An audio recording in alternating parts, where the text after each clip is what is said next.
mayambu ahanba maktada ERIL khumana taramna uksari ngasi mayamgi mafamda khudol tamjagadoriba film asigi maming The Call of the Wild. Film asi IMDb da 10 gi manungda 6.7 gi rating phangi. Rotten Tomatoes da 63%, Metacritic tana 48%, amadi Google user singna 81% gi like pinaraba film amani. The Call of the Wild. Film asigi director na Chris Sanders, film asigi writer na Jack London, aduga producer na Mike and Green na oy. The Call of the Wild hariba film asigi wari na horakpada California dagi just ama aikoi na uba fangi. Mahaki manakta mahaki yamna chauraba hui amasu leiramni. Hui asigi maming Buck kawi. Just aduna Buckpu yamna luna chana tawbirami. Aduga Buck nasu just adubu yamna nungshirami. Buck asi makhoigi lekai aduda yamna mangau thirami. Makhoigi lekai mising adusu Buck ki ngaushinnaba adubu khanglaga leirami. Maramdi Buck ki mapu si just oibagini. Nongmadi Buck na market ta satpa matamda Buckpu nupa amana urami. Nupa aduna Buckpu yamna pamlami. Maramdi Buck kumba hui asi Canada romda yamna pamnarami. Masigi maramdi mafam adomdadi hui na gari oina sijinarami. Mathangi sinda just adugi birthday gi chana thaknaba sem sarami. Adubu Buck na yamna ngaushinaba na maram oiduna chana thaknaba sing adubu neikhairaga thamlami. Maduda just adu yamna saurami. Numit adugi numidang adu just na Buckpu mapalda thamlami.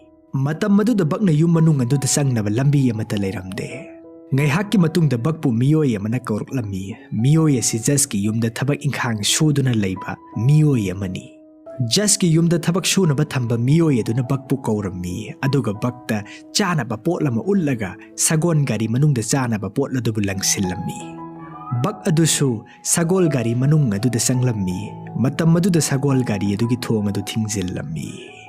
Aduga Buckna ngasai kaithel da thengnarakiba nupa adubu urami. Nupa aduna just ki thabak shunaba thamliba miyoi aduda paisa khara pirami. Masigi matungda Buckpu box amagi manungda haplammi. Aduga train da Buckpu atopa mafam amada purami. Mafam maduda nupa ama laklammi. Aduga mahaki makuta sai amasu pairami.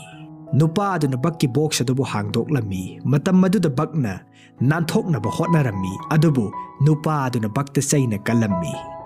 Buckki mapunsida masina ahanba nipfuribasi. Buck magi ngamjabi thakta hotnaduna mapanda senthoraklammi. Aduga mahakna mapalda thorokpa matamdadi samudragi mayaida yamna chauraba jahaz amagi mathakta mahak leptuna leiramle. Maikai mari mag ising ngakta oirammi. Mahak senthoraklabasu mahaki senphamdi leiramdre. Ngaihakki matungda jahaz adu khulamada thunglurami. Aduga khuladu yamna inglammi. Buckpu jahaztagi putharaklammi. Matam aduda khuladuda un machet machet tarammi. Buckti un machet machet adubu ubada yamna angakpa phaurammi. Maramdi un haibasi mahaki mapunsida ahanbani uribasi. Mahak ulladuda yamna nungaina sanarami. Ngaihakki matungda Buckna tanja yenglaga mage mangakta thuriba thauri dubu nanthokhlaga selami.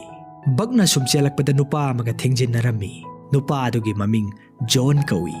John ga Buckka mafam asida ahanba oina unarami. Masigi matungda Buckpu phajilami. Aduga atopa hui mayam amagi marakta yonnabagidamagta thamlami. Masigi matungda nupa ama laklami. Aduga nupa aduna leiriba hui mayam adudagi Buckpuna hena pamlami. Aduga mahakna Buckpu leirami. Masigi nupa asi postman oirami. Mahakna letter thinba satliba mafam asi ungi lamni. Maram aduna hui nataba atopa pot amatana ungi lambi duda satpa ngamlamde. Mahak ungi lammaduda satnaba hui ama watlammi. Watliba hui adu Buckna mahut silammi. Aduga Buckpu khwaidagi maning thangbada thamlammi. Adubu Buckti ulladuda ningthijana senba hiramde. Maram aduna Buck toina toina tusillammi. Numil adugi numidang adu Buck yamna inglammi. Postman amadi magi nupi adudi dambur khanduna tumlammi. Buck asidi mahausadagi yum manungda leirakpana maram oiraga mapal aduda leibada hainaramde. Maram aduna postman amadi magi nupi na tumliba dambur adugi manungda tuminna sanglammi. Aduga postman adugi nupi dabo mapalda inthoklaga Buckna dambur manung aduda tumlammi. Postman adugi nupi du yamna thuna mamit singlaklammi. Aduga Buckpu mapalda tanthoklaga mahak tumlammi. Buckna khallammi madudi asuk ingbasida karamna tumgani haina. Aduga talak aduda bakna yamna chawba lamhui amuba ma urami. Bakna lamhui adubu kiduna maning hanbada kungut amada tumlamba hui amaga thengjinarami. Hui adu haugatuna sienkhirami aduga bakna hui adugi kungut aduda tumhaurami. Bakna khangle madudi ungi lamda karamna tumgani haibasi. Mathangi ayukta hui mayam aduna ungi gari dubu singduna satlammi. Haujiksu bakti ningthijana sienba hiramde. Bakna unda karamna siengani haiba tamlammi. Mathangi sinda numidangi matamni. Hui sing aduda postmail aduna makhoigi chanabagitamakta nga amamam pirammi. Matam aduda makhoigi mamang thaduna sienba hui aduna atopa kitang matu sonjaba hui amadagi magi nga saruk adubu munbirami. Bakna mataw adubu ubada nungairamde. Magi nga saruk adubu matu sonjaba hui aduda pibirami. Bakki asigumba mataw asi ubada atopa hui sing adudi ngaknarami. Maramdi atopa hui sing adudi masagi chanabadu atopa kanabada pithoknaramde. Hui sing adugi mamang thaduna sienba hui adudi atopa hui sing adubu karisu nungsiramde. Aduga hui sing aduna mahakpu yamna kinarami. Mathangi mikupta mamang thaba mabuk phattaba hui adu mafam amada ising thaklammi. Aduga mahakna atopa hui sing adubu mana thakliba ising adubu pithaklamde. Ngangsinduna tanthoklammi. Mataw aduda bakna atopa mafam amada magi makhong aduna kansinduna leiraba ulladubu thugaiduna aram khoranglaba hui sing adubu ising pithaklammi. Matang asite khoina khangle madudi bak asi yamna phaba hui amani haiba. Matam amada bakna Jas ke manakta leiba matamda ngausinnakiba langsinnakiba adudi jas aduna takpi tambidabadagi oirame. Adubu haujikti mahak tapna khanglakle. Aduga mahak atopa huising adugasu marup oikre. Makhoigi makok thangduna sienba hui aduna bakpu nungsiramde kalaklammi. Asumna matam khra haukraba matungdadi baksu ulladuda ningthijana sienba hiraklammi. Nongmagi numit lamada postman gi nupi aduna ising mathakta unna phamjinduna leiriba adu check tawraga chatlammi. Matam maduda khangaudana nupi adu un chekhairaktuna ising manungda tasin khirami. Postman adu magi nupi bu kannabagi damak chensillammi. Adubu bakna hana mafam maduda yauduna postman adu gi nupi adu ising adudagi kallammi. Masigi matung numidangi matamda postman gi nupi aduna ningsinglaklammi. Madudi bakna mamangda bahakpu damburdagi inthoaga bakna oina tumkhibadu. Haujikti mahak bakpu yamna nungsiraklammi. Maramaduna mahakna bakpu chak pijarami. Mataw adu uraga makok thangduna sienba hui aduna bakpu yamna kalaklammi sauninglammi. Numidang aduda bakka theba maga lakna phanna sanarami. Asumna makhoi anina sanaringai talak aduda makhoigi makok thangduna sienba hui aduna theba dabu mangakta laktuna haidatlammi. Masigi matungda bakta su mahakna attack tawroklammi. Matam aduda bak wantharami. Bakna wanthakiba sida ngasaigi bakna nga pisakiba hui adudi nungairamde. Maram aduna bakpu haugatlo haibagi mawongda khonglammi. Mamang thaduna sienba hui aduna bakta leithoktuni yenglakpa matamdadi bak ready da leirammi. Hui adudi bakpu mahakna ngamgani khanduna bakki manakta bakpu haidatlurage haibagi matagumna siensilaklammi. Adubu bakna oina yamna laina makok thangba hui adubu mangak samda siklaga haidatlammi. Mathangi ayukta postmail aduna mamang thaduna sienba hui adubu thiraklammi. Adubu thiba phanglamde. Maram aduna bakpu ahanba oina makok thangallammi. Bak yamna phajana kanna selammi. Masi ubada postmail amadi mahaki nupidu yamna harawrami. Adubu mikup aduda postmail aduna urammi. Madudi makhoigi nakanda leiba chawraba ungi sing adu ningkhairaklammi. Postmail aduna mikup aduda khallammi. Makhoi asi ungi chawraba sing asina nallabadi makhoi loina sigani haina. Baksu ningkhairakliba ungi sing adubu urammi. Matam aduda postmail aduna bakta oiromda chatlu haina laurammi. Adubu bakna ungi sing adugi mathakta mahakna toina uba lamhui amubadu urammi. Madudagi bakna yetlomda leiba surung amagi manungda yamna yangna sinsinduna hai singna mapanda makhoi pumnamaki thawai kanduna thoraklammi. Masigi matungda makhoina letter pigadaba khulladuda yaroklammi. Khullasida John su leirammi. Joel hariba miyoi si bakka ihan hana khullasida thengnakiba miyoi aduni. John magi nupida thanaba letter ama irammi. Tasengbadi John gi machanupa sikhre. Ngasi asi John gi machanupa gi birthday oirammi. John letter adubu puduna postmail adugi manakta selaklammi. Adubu postmail adudi mafam madudagi satpa haurammi. Matam maduda John makhoigi matungda kauduna tanaraklammi. Bakna John ki khonjela dubu tarammi. Bak khonjela dubu tabadagi leplammi. Bakna John ki manakta sangduna letter dubu laurammi. Aduga bak amadi postman magi marup sing aduga makhoi khuladudagi satkhirammi. Haujik phawbagi oina di bak yamna nungai na leiri. Adubu nongmadi postman aduda government dagi letter ama laklammi. Letter aduda iri madudi postman aduna mafam aduda letter thinba satpagi mathau taadre. Telegraph na mahut sillagani. Haibadi electronic na mahut sillagani haibani. Nangi hui sing adu yonthoklamlaga halaklo haina letter aduda irammi. Postman adudi hui sing adubu thadokduna satpa pamlamde. Adubu mahak hui sing adubu yolamlaga satkhirammi. Mathangi sinda yamna chawraba businessman lama laklammi. Mahak mafam asida sanalupa thinaba lakpani. Adubu mahak yamna khanghaiba midi natte. Mahakna mahakki pochai sing adubu singnabagi damakta bak amadi bakki marup sing adubu punna leirammi. Businessman adugi pochai adu aduki matik yamlammi. Maduna maram oiraduna bak amadi bakki marup sing aduna gari dubu singbada yamna warammi. Businessman adugi miyoi amana bakta chaina kange tawrammi. Talak aduda John laktuna bakpu kanbirami. John businessman aduda hairammi madudi haujik mafam aduda satpagi matam natte. Adubu businessman aduna John gi wa adubu tabidabida satlammi. Businessman adugi pochai du yamna lumbana maram oiraga bak amadi bakki marupsing yamna wabana satpa phawba ngamlamde. Matam aduda businessman aduna bakpu nomaina kaptuna hatke tawrammi. Adubu mikup aduda John laktuna bakta businessman aduna nomaina kapnaba tawriba adubu thinglammi. Aduga makhata na John businessman aduda hairammi madudi mahaki khongsat adu makhata na satluranu haina. Adubu businessman aduna John gi wa adubu taninglamde. John businessman adubu inthurammi aduga bakpu mafam adudagi puduna laklammi.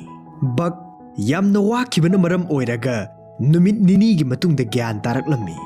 Bakna gyan tarakpada John bu urammi. John na bakta hairammi madudi nahakki marupsing adu loina sikhre. Hingauriva asi nang khaktani. Haujikti nang naning tamjaro. Nang na satningba mafamda satjaro. Adubu haujikti bak mafam kadaida satkani. Bakki satpham laifam karishu leitre haujikti. Masigi matungda John bar amada laaga yu tha'ammi. Tala aduda mafam aduda ngasaigi businessman adusu la'ammi. Aduga businessman aduna John da phurammi. Maramdi businessman adugi khongsat adubu John na thinglaga bakpu pukhibagini. Matam aduda bak laktuna businessman adubu sikthatlaga John bu kanbirammi. Businessman adu bar adugi mapu aduna mapanda laktuna inthoklammi. John yu yamna thai karigino hairagadi mahaki amata pokshaba machanupa adu sikhibagini. Bakna khangle madudi John yu yamna thaklabadi John masa yamna solakani haiba. Maram aduna John thakadaba julikli adubu un khotuna bakna phamjillammi. John na bakpu tanthoknaba yamna kanna hotnarammi. Adubu bakti yamna chawba huinina John na inthokpa ngamlamde. Masidagi makhoi ani punna leiminarami mathangi sinda John na map ama puthoaga bakta hairammi madudi masigi mafam masida sana mayam ama lei. Aigi chanupa na map asida lailama singlammi. Aduga mahakna hairammi madudi masigi sana leifam asi yaunaba satke hairabadi masigi lambi sida satkadabani. Masigi matungda John lamadi bak sana leifam aduda hi macha ama tongduna satlammi. Aduga makhoina sum lakpada makhoina tongliba hi adugi mayai chabukta yuraklammi. Madudagi makhoi ani hi adubu thado omaga chawraba ching amagi matonda leplammi. Masigi matungda makhoi ani yamna songlaba jangal ama phawduna lakpa matamda mi na hana leinarambagi khangpok sang ama thengnarammi. John amadi bak khangpok sang adubu ubada yamna harawrammi. Masigi matungda John na khangpok sang adubu semjellammi. Nakal amaromdana ngasaigi businessman aduna John gi mayumda nomai paiduna laklammi. Adubu mafam aduda John di leiramdre. Mahak yamna sawninglammi. Mahakna John gi posai leiramba sing adu langkhaibada bakta lambi taklamba map adubu thengnarami. Businessman aduna khangle madudi John sana leifam aduda satkhre haiba.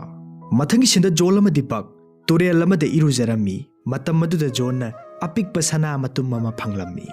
Madudagi John na khangle madudi mahaki panthungpam yore haiba. John sana matum adubu ubada yamna harawrammi. Madudagi bakshu ising aduda chongthaduna chawraba nungdum mama mayana chikladuna John da yenghalami. John na hairammi maduna te haina. Masigi matungda bak amuk hanna ising da lupsinduna chawraba sana matum mama mayana chiktuna John da yengo hairammi.